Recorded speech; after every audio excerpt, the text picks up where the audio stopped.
दोस्तों, मैं आज आपको बटुक भैरवनाथ की साधना के विषय में बताऊंगा। जो कि साधना मैंने खुद की है, तो इसलिए मैं जानता हूं कि मैंने 3 महीने तक साधना की है। और प्रत्यक्षीकरण अगर कहूं तो नहीं, लेकिन स्वप्न में मुझे अनुभूति हुई और लगा कि बटुक भैरवनाथ हमेशा मेरे साथ रहते हैं। क्योंकि मेरा ये मानना है कि देखिए, साधना में या एक दिन की साधना बता के कोई भी कह देगा कि एक दिन में साधना प्राप्त करें, 108 माला जाप कर लें, जो कि करना हर व्यक्ति के लिए संभव नहीं है। कुछ हमारे पुण्य जन्म के कर्म होते हैं। ईश्वर की जब स्थित अगर कृपा होती है तो मैं ये कहूँगा कि आपको भले साधना प्राप्त हो जाए। फिर भी जो मैंने सात्विक साधना का तरीका है वो बटुक भैरवनाथ की और काल भैरव जी की मैं बताऊँगा। देखिए, काल भैरव का 2 रूप है। एक तामसिक है और एक सात्विक रूप में भी आप ग्रस्त कर सकते हैं, ग्रस्त वाले लोग भी कर सकते हैं। मैंने दोनों की ही करके देखी है। तो देखिए, बटुक भैरवनाथ की जब आप साधना करते हैं तो कई फ़ायदे आपको मिलने लग जाते हैं। एक तो नकारात्मक ऊर्जा जो होती है वो शक्ति आपके करीब नहीं आती।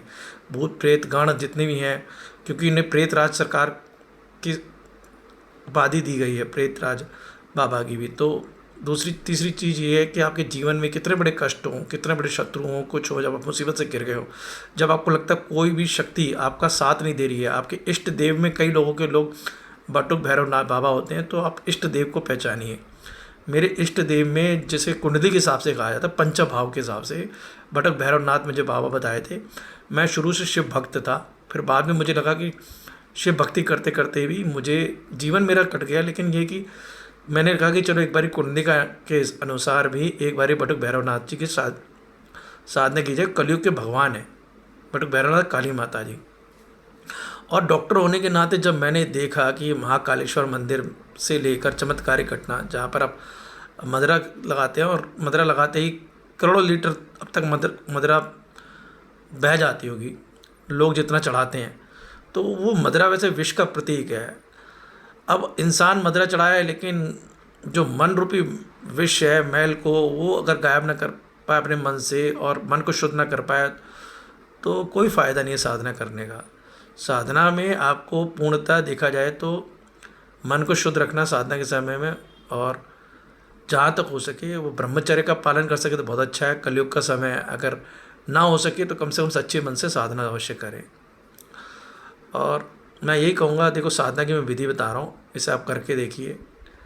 मैं इसलिए करता हूँ ताकि मेरे मन को, सच्चे मन को थोड़ी अनुभूति अच्छी लगती है और शांति मन को मिलती है। बाकी सबकी अपनी अपनी जीवन की यात्रा होती है। आप जीवन में अगर आपको थोड़ा सा भी समय मिलता है, अगर आप साधना ना भी कर पाएँ तो कम से कम उनकी आरती या उनके हाथ, मूर्ति के सामने हाथ नतमस्तक करके आप दीपदान धूपदान कर सकते हैं। कृपा बाबा की तब भी आपके बनी रहेगी। जय बटुक भैरवनाथ। स्वामी संकटटार कृपा दास भी कीजिए शंकर के अवतार। घर में वैभव बढ़े अपार, व्यापार बढ़े व्यापार। ओम ह्रीम बटुकाया नमः।